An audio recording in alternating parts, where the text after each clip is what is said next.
morning, class 10th. Now we are going to continue the same chapter in history, nationalism in India. We were discussing this chapter and we were on the topic Rowlatt Act. We were discussing about the Rowlatt Act. I had covered till the topic Jallianwala Bagh Massacre, so we will continue after that. On 13th April, the large crowd of people from neighboring villages came to Amritsar to see a fair. Jallianwala Bagh Massacre, what was the incident? In that particular incident, the crowd assembled in a ground at Jallianwala Bagh. It was the day of Baisakhi, which was a very festive occasion for the Sikhs, and all of the people who were supporting the Dr. Satyapal and Dr. Saifuddin Kishlu, both of them were protesting against the Rowlatt Act as well as the arrest of those two persons. So, as a result, they assembled in Jallianwala Bagh. It was a ground which was covered by big walls from three sides, and it has only a single exit, and that is why the Superintendent of Police at that time, Dr. General Dyer was given the permission to shoot the people who were assembled in the Jallianwala Bagh. He has got the permission because martial law was imposed in Amritsar. I had told you in the previous video that martial law was imposed in Amritsar. As a result, General Dyer had the powers to shoot anybody who were doing anything against the government. Okay. So, General Dyer ordered his troops to open fire on the innocent and unarmed crowd. Innocent crowd, because they didn't have any type of arms with them. Largely, the crowd consisted of women and children. As a result, when the General Dyer started to fire, he ordered the policemen to fire on the crowd. As a result, large number of people died, and it was a very cruel incident. It can be seen as a black day in the Indian history. Okay? Thousands of innocent people died, thousands others was wounded. His object, as General Dyer declared that, was to produce a moral effect. Why did he do this? क्यों General Dyer ने ये step उठाया? General Dyer wanted to produce a moral effect. General Dyer मानसिक चोट पहुंचाना चाहते थे भारत के लोगों को, इसलिए उन्होंने ये टूक such type of steps. Okay. Jallianwala Bagh, the brutality of the Jallianwala Bagh stunned the entire nation because it was a brutal incident. एक बहुत क्रूर घटना थी, क्रूरता की पराकाष्ठा को पार करने वाली घटना थी. तो इससे क्या हुआ, पूरे देश में गुस्सा था, पूरा देश आक्रोशित था. They wanted to take the revenge. Angry crowds came out on the streets in many North Indian towns. Mainly क्योंकि ये इंसिडेंट नॉर्थ इंडिया में कर हुआ था, तो नॉर्थ इंडिया में ज़्यादा आक्रोश और एंगर था लोगों के मन में. They clashed with the police. They even attacked the government buildings. तो पुलिस के साथ झड़पें होने लगी, गवर्नमेंट बिल्डिंग्स के ऊपर अटैक होने लगे. Soon the government began to repress the angry mob. अब क्या हुआ, गवर्नमेंट ज़्यादा पूरी ताकत से एक तरीके से जो मॉब थी उसको रोकने की कोशिश में लग गई और हर तरह के स्टेप्स उठाने लग गई. इवन बहुत सारे लोगों की सरेआम हैंगिंग की जाने लगी. Curfew was imposed for weeks. People were flogged and made to crawl on their bellies in Amritsar. ठीक है, घर में ही लोगों को कैद कर दिया गया. लोग बाहर निकलते तो उनको जमीन में पेट के बल रगड़वाया जाता. ठीक है, नाक रगड़नी पड़ती थी, इस तरह क्रॉल करना पड़ता था. विलेजेस अराउंड जलियांवाला बाग और बॉम्ब, जो विलेजेस थे जलियांवाला बाग के आसपास, उसमें बॉम्बिंग करवा दी गई. Gandhi ji got upset due to this widespread violence. इतने ज्यादा वायलेंस से गांधी जी बहुत ज्यादा अपसेट हुए. ठीक है. Finally he decided to withdraw the movement on 18th April. तो फाइनली उन्होंने मूवमेंट जो उन्होंने चलाया था इसके विरुद्ध, जलियांवाला बाग के इंसिडेंट के विरुद्ध, उस मूवमेंट को उन्होंने फाइनली 18 अप्रैल को वापस ले लिया. अब हम लोग बात करने जा रहे हैं नेक्स्ट टॉपिक की, वो है खिलाफत एजुकेशन. ये भी बहुत इंपॉर्टेंट इंसिडेंट है, क्योंकि यही वो इंसिडेंट था जिसने नॉन कॉपरेशन मूवमेंट की नींव रखी। तो खिलाफत एजिटेशन के बारे में हम लोग पढ़ेंगे। ठीक, गांधी जी को जो जलियांवाला बाग मसाकरे था उसके बाद गांधी जी या रॉलेट सत्याग्रह कह सकते हैं, रॉलेट सत्याग्रह के बाद गांधी जी पूरी तरीके से मेन सीन में आ गए और मेन लीडर के रूप में उभरने लगे। ठीक है, आएंगे। Rowlatt Satyagraha was a widespread movement, no doubt it was still limited mainly to towns and cities। Rowlatt satyagraha बहुत सक्सेसफुल मूवमेंट रहा, लेकिन बहुत ज़्यादा सिटीज तक ही सीमित रहा, विलेजेस तक नहीं पहुंच पाया, उसने पूरे देश की जनता को अपने साथ नहीं जोड़ा। ठीक, Khilafat agitation, Gandhi ji felt the need to launch a broad based movement. अब गांधी जी के पास एक वो सोच रहे थे कि कोई ऐसा मूवमेंट लॉन्च करें जो बहुत ज़्यादा ब्रॉड बेस्ड हो, जो हर तबके हर क्षेत्र तक पहुंचे। ठीक है, he was at the same time sure that no such movement was possible without bringing Hindus and Muslims together। Gandhi ji was sure that such type of movement could not be possible without bringing in Hindus and Muslims together।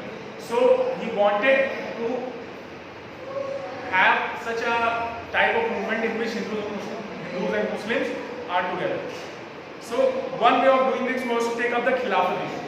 अब गांधी जी के पास एक बहुत बड़ा chance आया, खिलाफत issue जो emerge हो गया।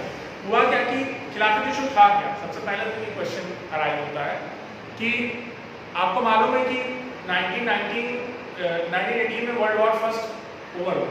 तो वर्ल्ड वॉर फर्स्ट ओवर होने के बाद जो टर्की का रूलर था, जिसको आमतौर पे खलीफा कहा जाता है, तो टर्की का जो रूलर खलीफा जिसको बोला जाता है, उसकी पावर पूरी तरीके से खत्म हो गई, क्योंकि वर्ल्ड वॉर फर्स्ट के बाद ब्रिटेन की फोर्सेस जीत गई थी और ब्रिटेन की फोर्सेस ने टर्की के रूलर्स को फोर्स किया कि वो अपनी पावर्स गिव अप कर दें, और सारी टर्की ने सारी टेरिटरीज भी लूज कर दी थी वर्ल्ड वॉर फर्स्ट के बाद, और वो उन प्लेसेस को भी लूज कर चुकी थी जो होली प्लेसेस थे मुस्लिम्स के लिए। एज ए रिजल्ट खलीफा की पोजीशन बहुत ज़्यादा डाउन हो गई थी और खलीफा की पोजीशन को ब्रिटेन फोर्सेस ने पूरी तरीके से इलीगल करार दे दिया था। जो मुस्लिम वर्ल्ड के लिए जो खलीफा था वो उनका हेड होता है, स्पिरिचुअल हेड माना जाता था। तो इंडियन मुस्लिम्स भी इस चीज़ से बड़े नाराज थे कि ब्रिटिशर्स ने खलीफा का पद क्यों समाप्त कर दिया। तो यहाँ पे भी कुछ इंडियन लीडर्स थे, जैसे मोहम्मद अली और शौकत अली, अली ब्रदर्स जिनको कहते हैं। तो अली ब्रदर्स ने इस इशू को टेकअप किया और गांधी जी को ये लगा कि this is the real chance to bring Hindus and Muslims together. So he wanted to join the Khilafat movement. Khilafat movement join करने का क्या उद्देश्य था गांधी जी का? ताकि वो इस मूवमेंट को सपोर्ट करें, जिससे वो मुस्लिम्स का भरोसा जीत सकें, ताकि वो उन्हें नॉन कॉपरेटिव मूवमेंट में सपोर्ट करें। और उनका ये मानना था कि हिंदू और मुस्लिम दोनों ही हमारे देश की पॉपुलेशन का बहुत इंपॉर्टेंट हिस्सा है, दोनों को एक साथ लाए बिना कोई भी मूवमेंट हम सक्सेसफुल नहीं बना सकते, और हमें एक बहुत ब्रॉड बेस्ड मूवमेंट की जरूरत है। तो उसके लिए दोनों कम्युनिटीज का साथ में आना जरूरी है। उसका बस यही एक तरीका था कि वो खिलाफत मूवमेंट को सपोर्ट करें, तो उन्होंने वही किया। ठीक, the Khilafat agitation was an opportunity for Gandhi ji to unite Hindus and Muslims together.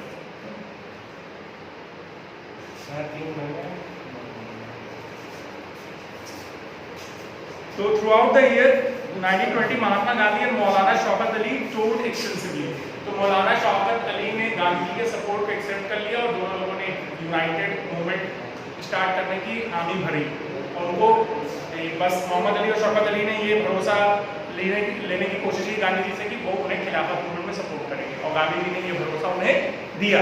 Gandhi ji के भरोसे पर जब अली ब्रदर्स ने ये डिसाइड किया कि वो उन्हें नॉन कॉपरेशन मूवमेंट में हेल्प करेंगे।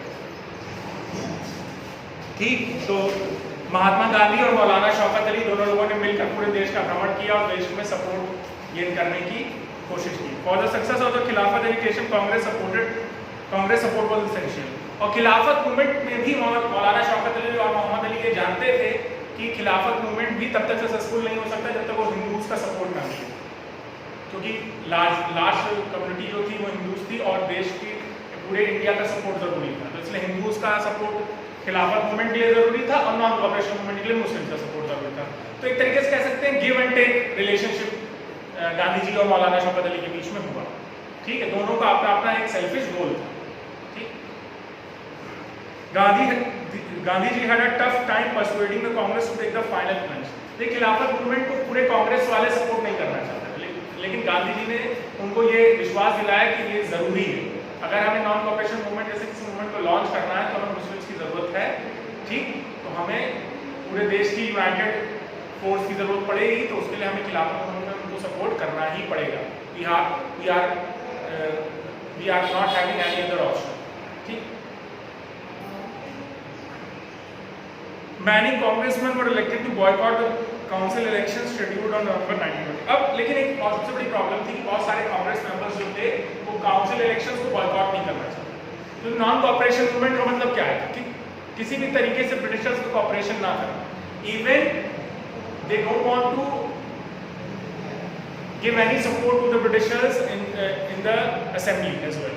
ओके, किसी भी तरीके से असेंबली में रिप्रेजेंटेशन नहीं देना इंडियंस को, तो काउंसिल इलेक्शन को पूरी तरीके से बॉयकॉट करना। लेकिन many of the Congress members were not in the favour that they would boycott the council elections.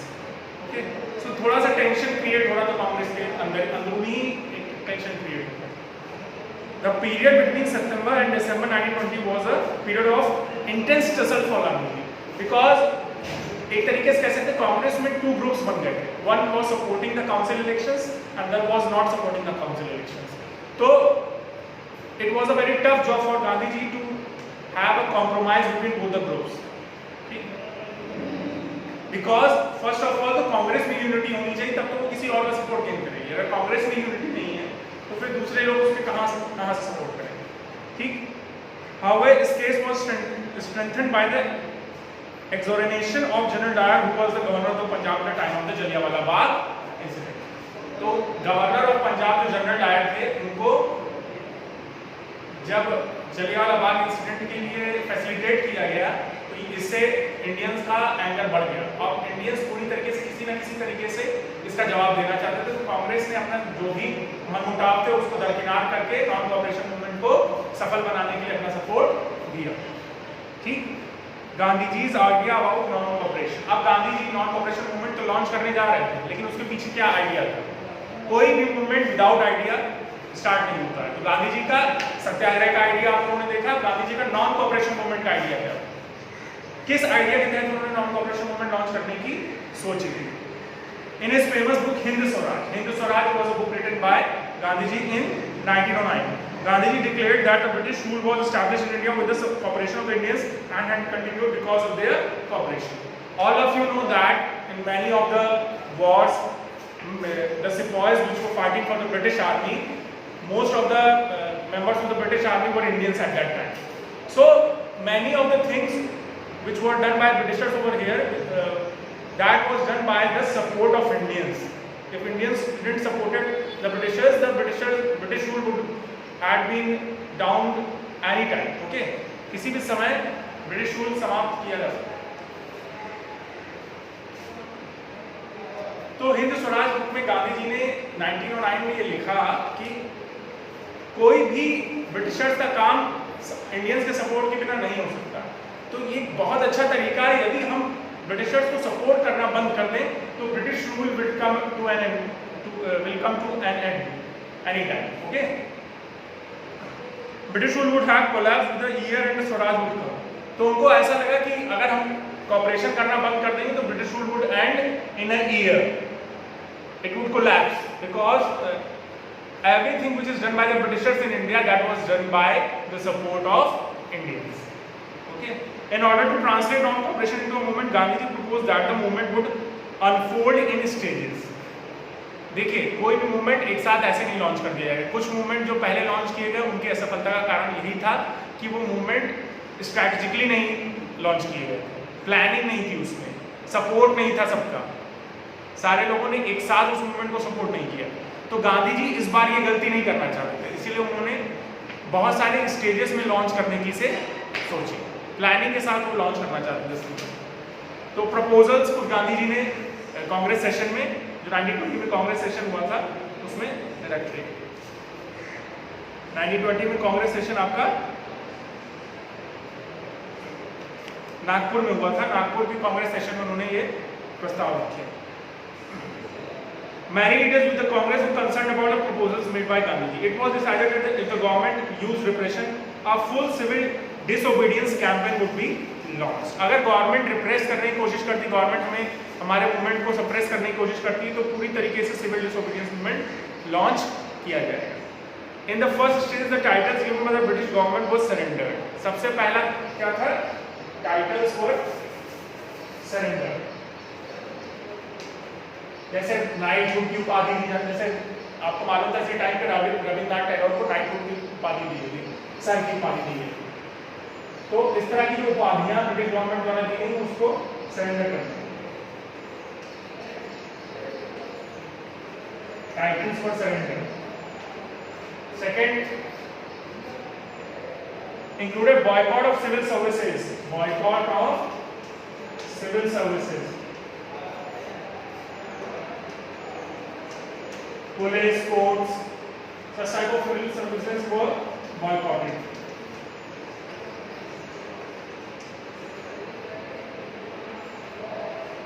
In the months between September and October 1920, there was an intense tussle within the Congress, Gandhi with regard to the proposals between the supporters and the opponents of the non-cooperation movement.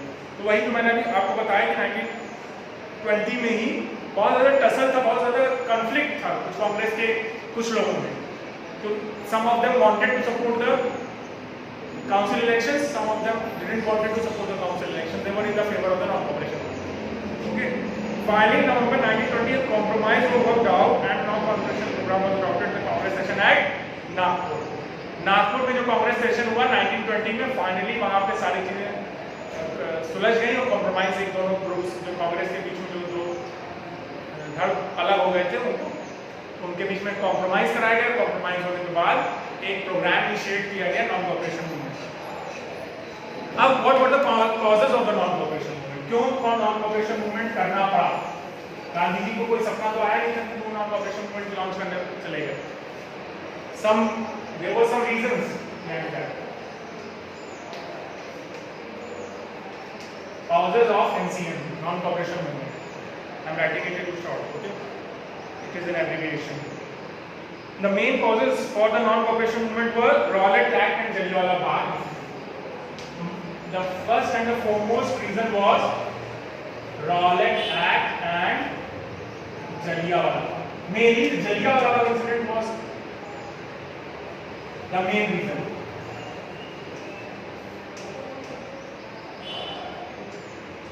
Okay. And the second reason was Khilafat agitation.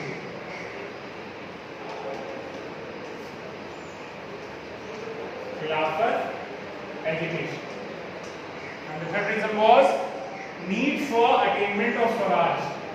All of them wanted Swaraj. Self-rule. Swaraj means self-rule.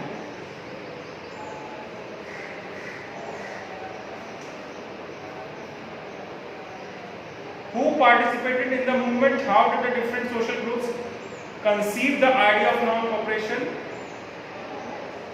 Okay class, so today we are stopping over here. Read all these topics carefully again in your book. Read about the features of the Rowlatt Act, read about Jallianwala Bagh, read about Khilafat agitation, read about the Gandhiji's idea of non-cooperation movement. These are the 4 headings we had covered today. Okay? So you have to read this carefully, you have to understand the concept as well, and you have to read the features of the movement, who were the leaders involved, when did the movement took place. These are some of the important topics you have to study. Okay? Thank you class for watching my video.